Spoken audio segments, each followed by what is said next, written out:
I was cataloging architectural surveys in the Prague City Library when I noticed something that shouldn't have been there. A ledger from 1884, leather-bound.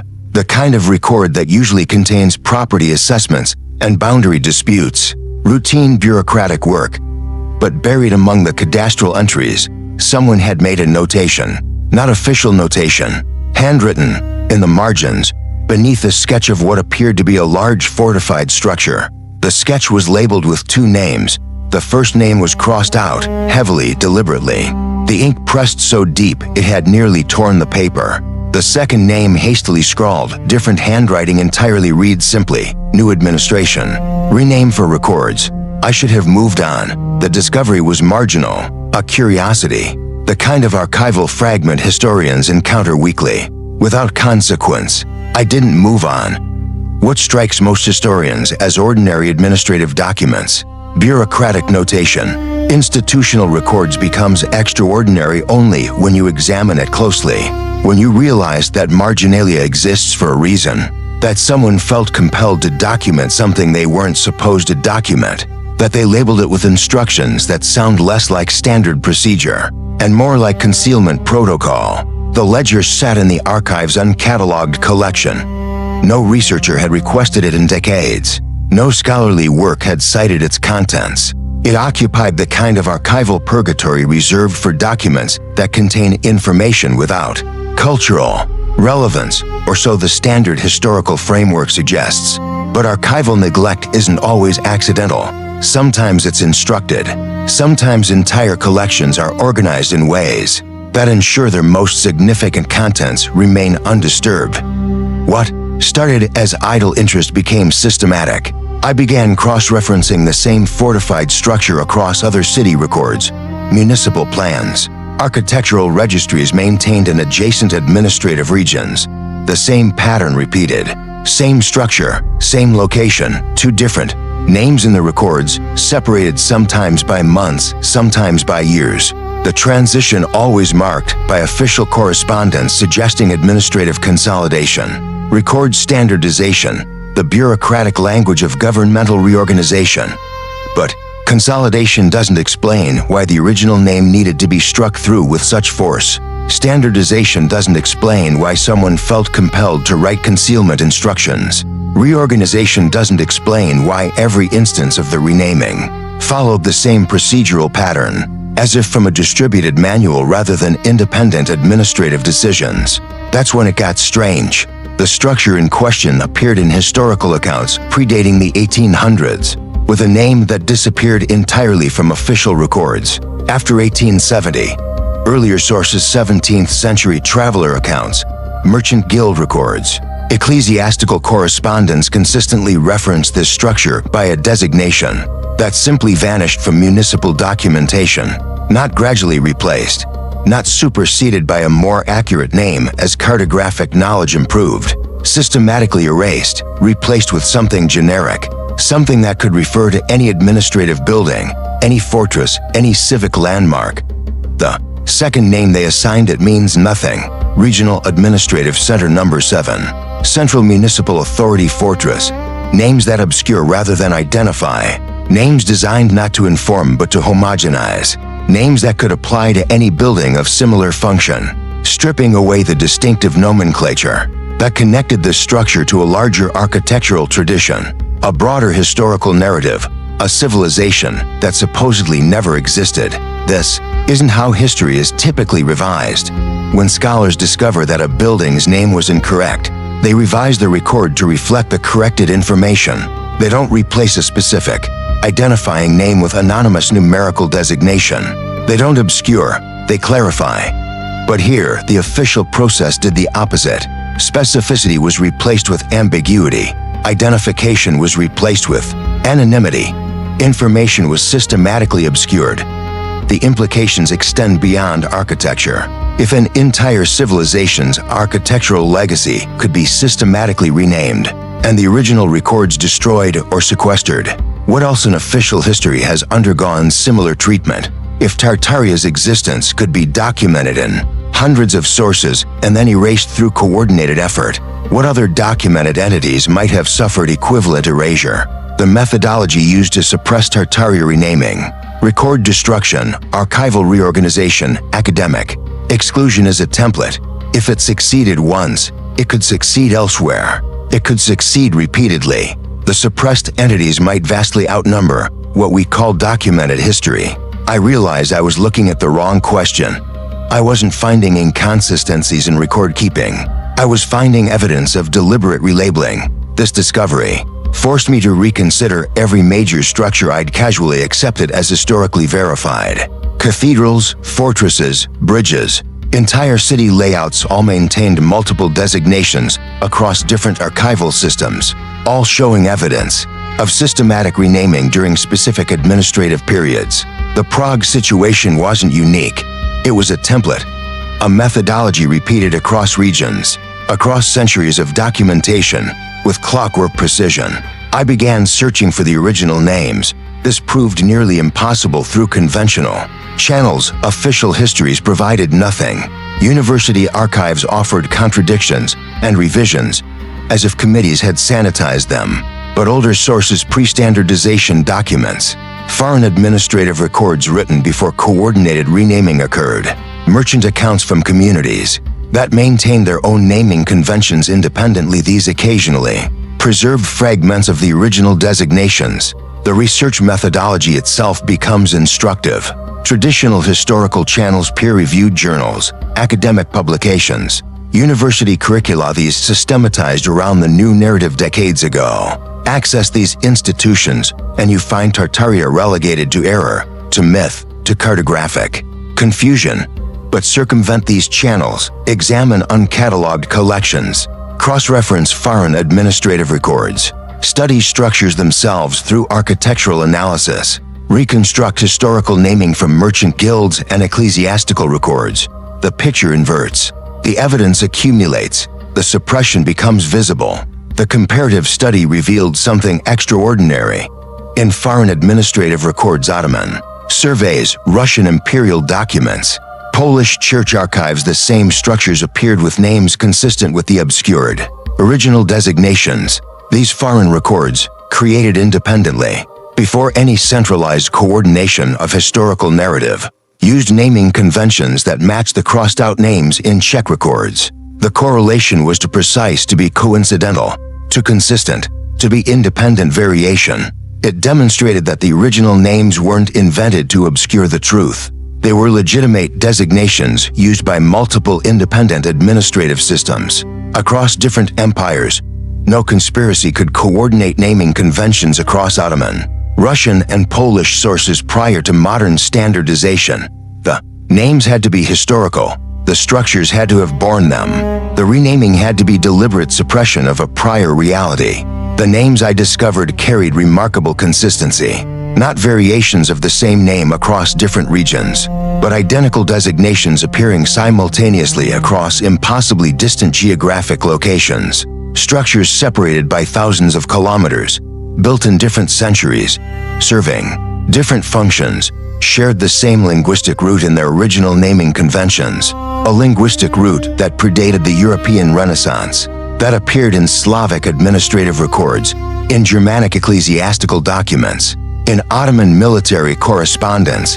Consistent, repeated, systematic. That linguistic root traces backward to a single historical designation that appears in 17th and 18th century sources, with unsettling frequency.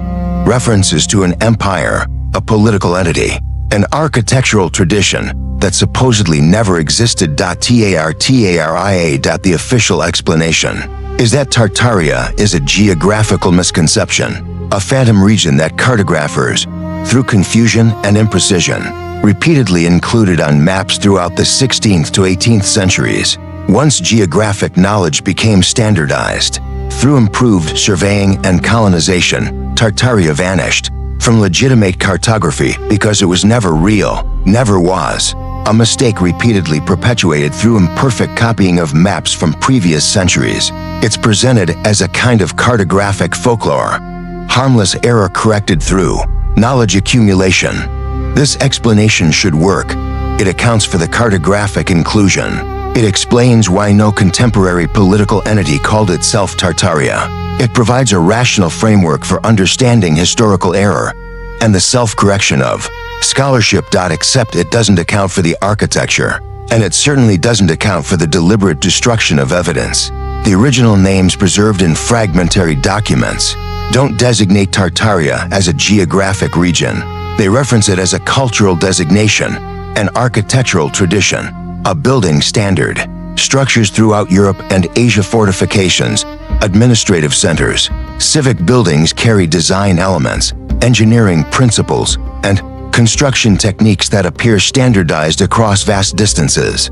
Despite the supposed lack of coordinated political authority, the similarity isn't coincidental variation, it's systematic replication. Load-bearing techniques replicated across Northern Europe despite centuries of supposed isolation.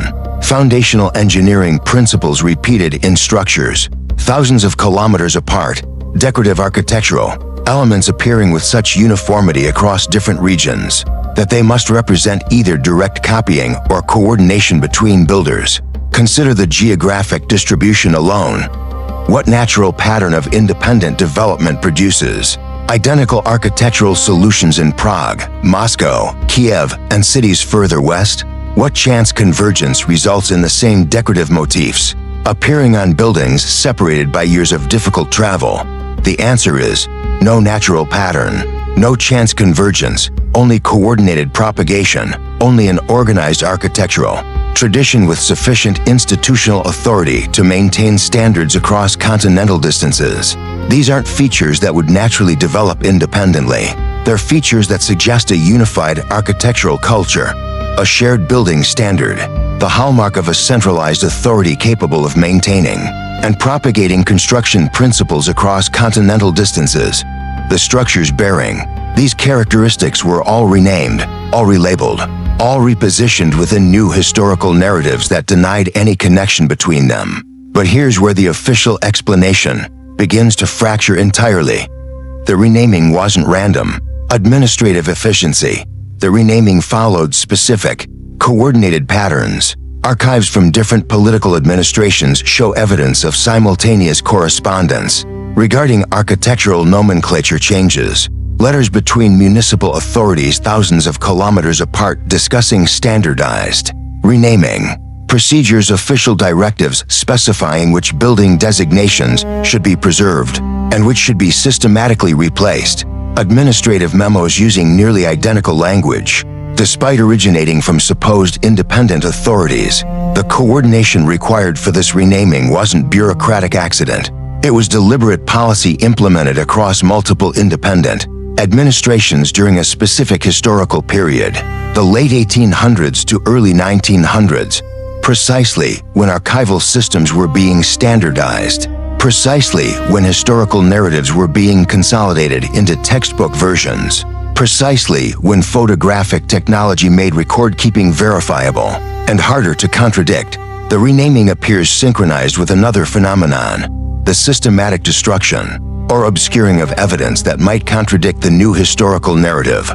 Buildings demolished, records burned, maps destroyed or painted over, earlier written accounts gradually excluded from circulation and academic consideration. Collections reorganized to bury significant documents in uncatalogued sections where researchers wouldn't discover them. It wasn't scattered destruction. It was methodical, institutional, comprehensive. I've documented instances of structural elements, decorative features, foundational markers, interior inscriptions that originally bore the Tartarian designation being deliberately chiseled away, painted over, or reconstructed to remove identifying characteristics. Not damage from warfare or natural disaster, not the gradual weathering of time. Intentional obliteration, evidence of someone systematically removing information. The scope of this destruction becomes apparent when you examine infrastructure across entire regions. Bridges with chiseled away cornerstone inscriptions, fortresses with reconstructed interior walls, the original stones repurposed elsewhere, cathedrals with recarved decorative elements, city gates with replaced plaques. It's not scattered vandalism. It's systematic deconstruction and reconstruction. It's the kind of work that requires institutional resources, planning, coordination, and decades of sustained effort. The financial cost alone is staggering. Demolishing and rebuilding structures, chiseling away hundreds of identifying markers, carving replacement dedications, reorganizing archives, creating new historical documentation. This represents enormous expenditure of resources, sustained across generations. No casual historical revision, no academic correction of error, only deliberate, expensive, comprehensive erasure of evidence.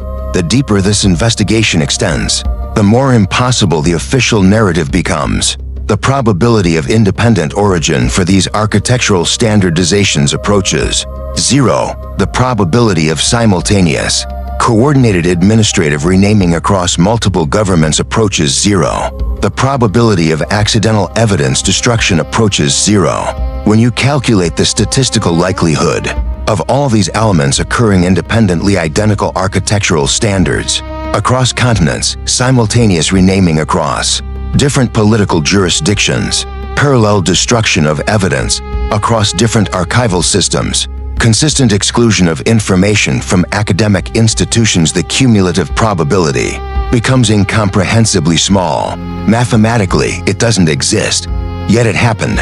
What remains is a structure that begins to suggest something far more significant: the possibility that an entire architectural tradition, a widespread cultural influence, an empire of sufficient scale to standardize building practices across continents, was systematically erased from documented history and replaced with a narrative that denies it ever existed.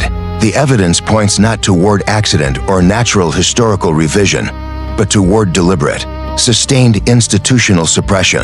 Tartaria appears in hundreds of historical documents across multiple centuries, not as speculation, as fact, as a recognized entity with sufficient political authority to influence construction standards, with sufficient cultural weight to appear in merchant accounts, diplomatic correspondence, ecclesiastical records, and geographic documentation. Medieval chronicles mention it.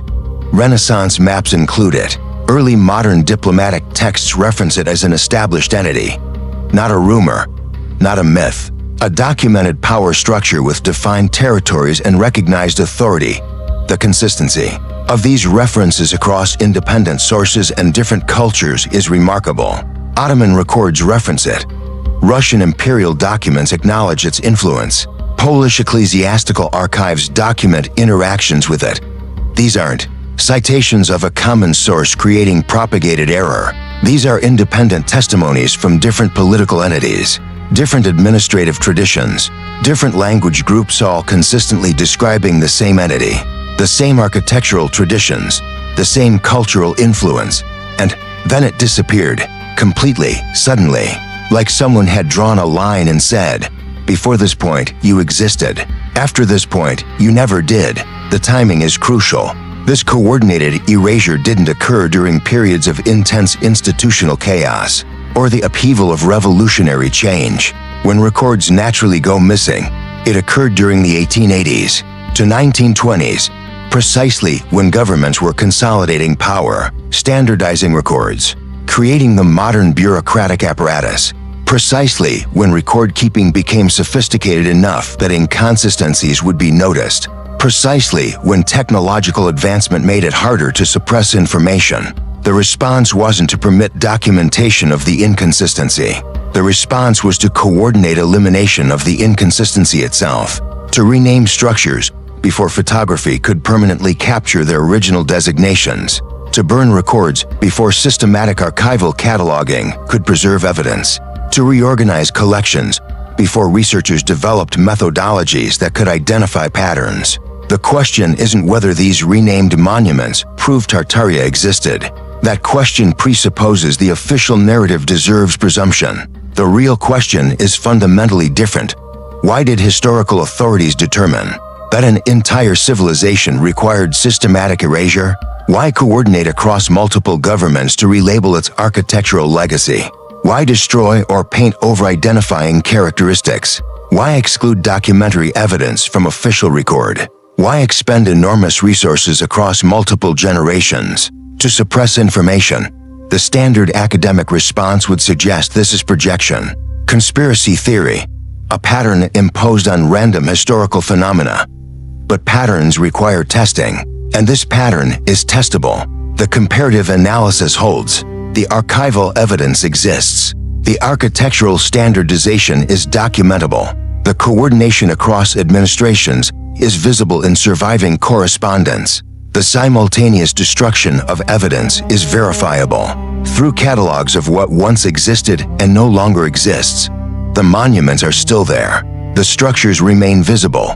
The original names are preserved in fragmentary documents accessible to anyone willing to search beyond standardized historical texts. The evidence of systematic renaming exists in archival records, diplomatic correspondence, administrative directives. The scale of evidence destruction is visible in the gaps in the collections that abruptly terminate, in the maps that were repainted, in the records that were burned. What changed isn't the architecture. What changed is the official story we're told about it. And that change, that systematic coordinated revision, that deliberate erasure that itself becomes the most significant evidence, not proof that Tartaria existed as a political entity, in some familiar sense, but proof that something about the architectural record was important enough to warrant continental scale suppression, something significant enough to justify coordinating destruction across multiple governments, something worth erasing from institutional memory. Consider the scale of this undertaking, the coordination across administrations that supposedly had no shared interest, the sustained commitment across decades and centuries, the resources expended on reconstruction and erasure, the educational curricula redesigned to exclude evidence, the academic standards established to discourage investigation. It's a commitment that exceeds any ordinary historical revision. It's proportional to a threat. If Tartaria were merely a historical error, a misnamed region, an architectural curiosity, why coordinate its elimination? Why not simply correct the record and move forward? The intensity of suppression suggests the stakes were higher. The existence of Tartaria in historical documentation, its recognition by multiple independent polities, its architectural influence across continents, its systematic removal from official record suggests something institutional authorities determined couldn't remain visible. The evidence exists. It always has. We've simply been taught not to see it. Every structure that bears the marks of renaming is evidence. Every archival gap is evidence. Every administrative directive coordinating nomenclature changes is evidence. Every burned record, every painted over inscription, every chiseled away marker is evidence. The evidence doesn't prove what Tartaria was, but it proves something was hidden. And that revelation might be more important than the original truth. Something was hidden. The monuments remain. The question now is simple. What were we meant to forget?